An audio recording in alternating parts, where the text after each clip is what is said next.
Welcome to Jaidev classes for JRF in political science. कैसे हैं आप सब friend? This is Meenakshi Singh और आप सभी को साथ हम लोग कर रहे थे इंटरनेशनल रिलेशन के मोस्ट एक्सपेक्टेड क्वेश्चंस को।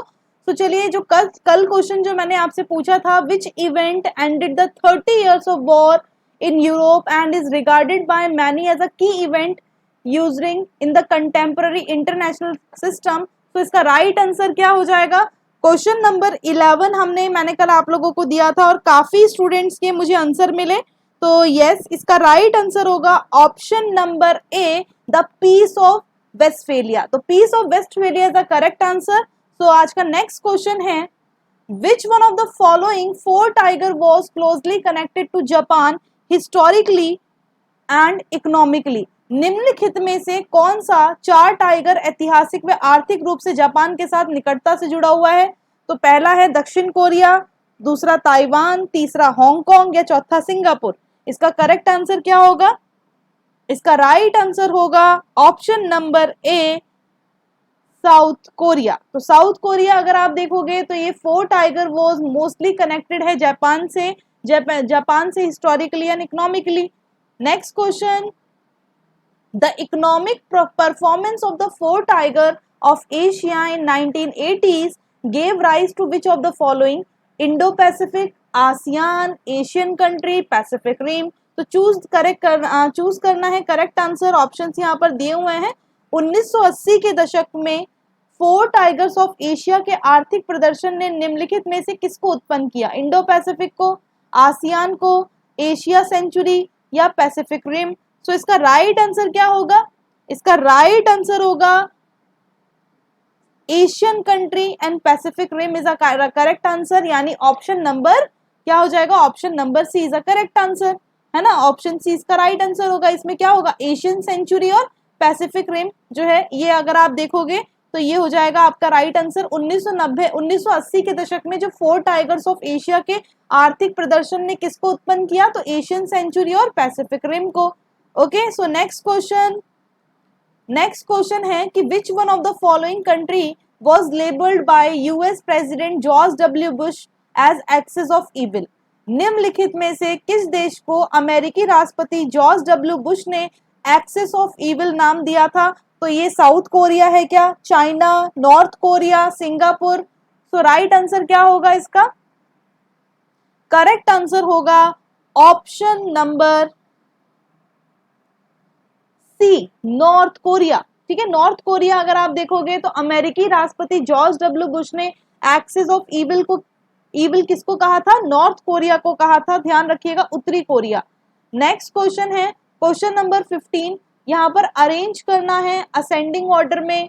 ठीक है, establishment of people Republic of China, cultural revolution, open होना चाइना की इकोनॉमी को, और टाइनमेन स्क्वायर इंसिडेंट। तो यहाँ पर आपके ऑप्शंस दिए हुए हैं। तो इसका राइट आंसर क्या होगा? हिंदी में देख लेते हैं इस क्वेश्चन को। घटना के वर्ष के अनुसार आरोही क्रम में लिखना है। इसका राइट आंसर क्या होगा? मैं इंग्लिश दिखा देती हूं आप लोगों को। अपने मन में सोचना है, जो अभी मैं आंसर बताऊंगी उससे कंपेयर करना है और देखना है कितने क्वेश्चंस आपके ठीक हुए हैं।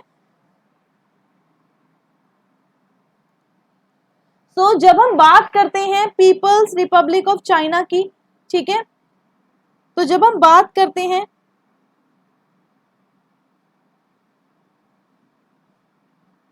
पीपल्स रिपब्लिक ऑफ चाइना के स्टैब्लिशमेंट की, तो ये स्टैब्लिश कब हुआ था?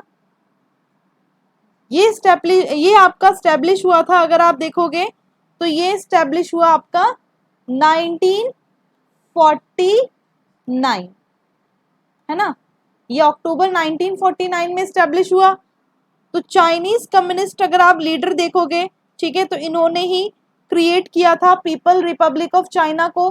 कल्चरल रेवोल्यूशन आप सबको याद होगा, 10 साल चला था, 1966 में स्टार्ट हुआ था, है ना।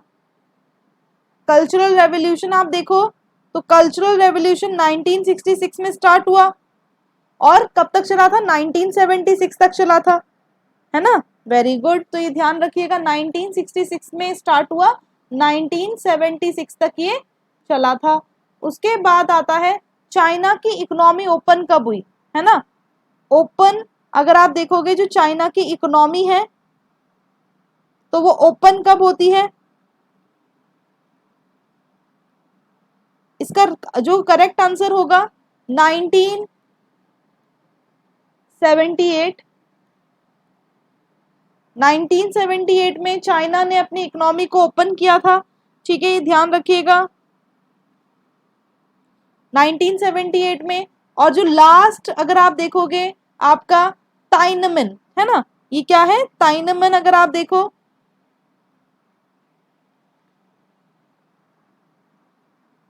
टाइननमन जो इंसिडेंट है तो ये कब का है, तो ये जो टाइनमेन इंसिडेंट अगर आप देखोगे इसका ईयर जो होगा तो वो हो जाएगा आपका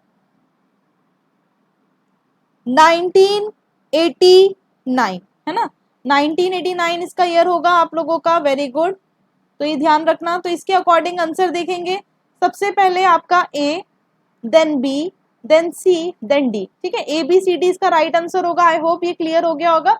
चलते हैं नेक्स्ट क्वेश्चन पे। क्वेश्चन नंबर 16 आपका असर्शन रीजन। असर्शन कहता है कि process of economic globalisation led to the formation of new social movement throughout the world. Reason कहता है the social movement counted the increase in cases of inequality and the rise in debts among the poor countries. तो यहाँ पर most appropriate आपको answer देखना है कि most appropriate answer क्या होगा। देखिए हिंदी में इसको इसके ऑप्शंस देखते हैं, अभिकथन और कारण भी पढ़ लो। आर्थिक वैश्वीकरण की प्रक्रिया के कारण विश्व भर में नए सामाजिक आंदोलन का संगठन हुआ है। रीजन कहता है सामाजिक आंदोलनों ने असमानता की वृद्धि व गरीब देशों के मध्य कर्जों को बढ़ने की घटनाओं का विरोध किया। तो इसका राइट आंसर क्या होगा, इसका करेक्ट आंसर होगा बिल्कुल option number A. Option number A, both ही R correct, R is correct explanation of A. Assertion देखोगे प्रोसेस जो है इकोनॉमिक ग्लोबलाइजेशन इसने लेड किया है फॉर्मेशन न्यू सोशल मूवमेंट का पूरे वर्ल्ड में, because social movement counted the increase of cases of inequality and rise debt among the poor countries. Okay, so next question, question number 17. Question number 17 is the Washington Consensus was adopted by USA, European Union, SCO, IMF and World Bank. Washington Consensus किसके द्वारा अपनाया गया था? So right answer is option number D. IMF and World Bank is the correct answer. Washington consensus किसके द्वारा अपनाया गया था? अंतरराष्ट्रीय मुद्रा कोष और विश्व bank. Very good. Next question is question number 18। 18 question कहता है which US led regional security organisation underwent a fundamental remap of its funding concept of 15th anniversary summit of its inception. कौन सी अमेरिकी नेतृत्व वाले क्षेत्रीय सुरक्षा संगठन ने अपनी 50वीं वर्षगांठ के शिखर सम्मेलन के प्रारंभ में अपनी स्थापना की अवधारणा का मूलभूत संशोधन किया? तो ये गैट था, नाटो था, ओएस था या सीटो था? इसका राइट आंसर क्या होगा? Very good.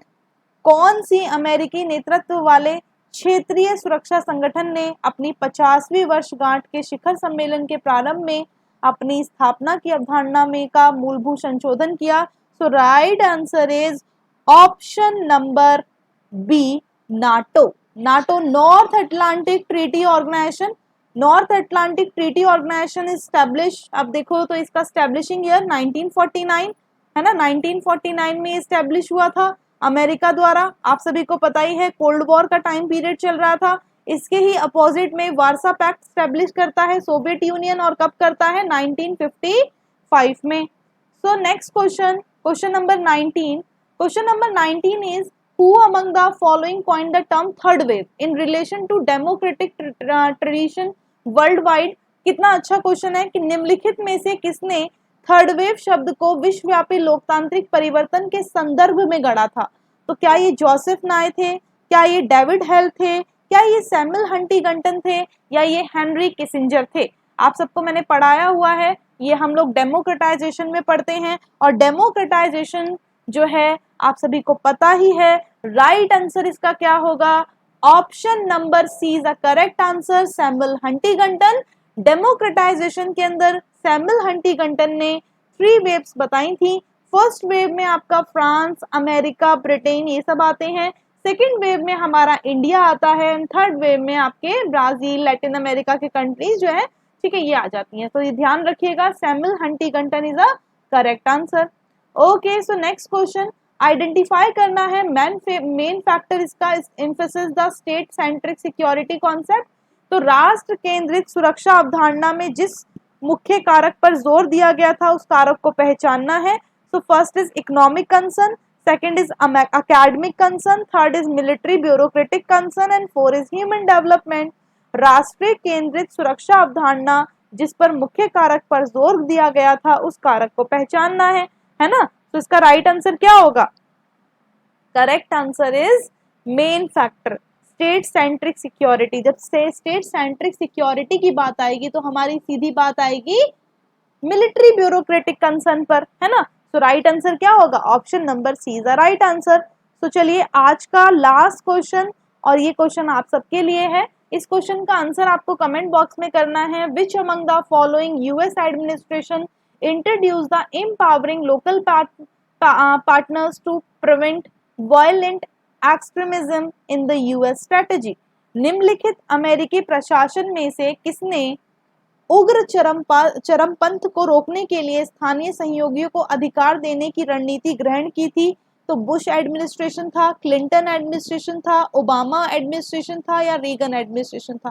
Provide your correct answer only in comment box. And friends, आप सभी ने अगर मुझे अभी तक फॉलो नहीं किया है अनअकैडमी पर तो फॉलो कर सकते हैं। हमारा टेलीग्राम ग्रुप आप जरूर ज्वाइन कर लेना। Jaidev classes for JRF, important PDFs आपको उसमें दी जाती हैं, सारे लिंक्स आप लोगों को वहां पर प्रोवाइड किए जाते हैं, ठीक है। मेरा कोर्स चल रहा है, प्लस में प्रैक्टिस कोर्स चल रहा है, ठीक है। 11 AM स्पेशल क्लासेस डेली होती हैं 4 PM। एमसीक्यूज बैच कोर्स मेरा चल रहा है, ये 11 AM वाला ही, ठीक है। जो भी स्टूडेंट्स लेना चाहते हैं सब्सक्रिप्शन ले सकते हैं, ऑफर चल रहा है। 6 मंथ का लोगे 2 महीने का एकदम फ्री मिलेगा, 12 मंथ का लोगे तो भी 2 महीने का फ्री मिलेगा। प्लस एंड आइकॉनिक दोनों पर एप्लीकेबल है। 31 जुलाई लास्ट डेट है, सो जल्दी से सब्सक्रिप्शन आप लोग ले सकते हैं। एंड प्लस सब्सक्रिप्शन के प्राइजेस आप देख लीजिए, आइकॉनिक सब्सक्रिप्शन के प्राइजेस ये हैं, आपको ये पे करने की जरूरत नहीं है। जब आप मेरा यूज करोगे रेफरल कोड तब आप लोगों को मिलेगा 10% का discount. And thank you so much. अगर आप लोगों को सच में ये वीडियो पसंद आई तो जरूर लाइक करके जाइएगा एंड शेयर करना मत भूलिएगा। Thank you and thanks for watching. Bye bye to all. Bye bye.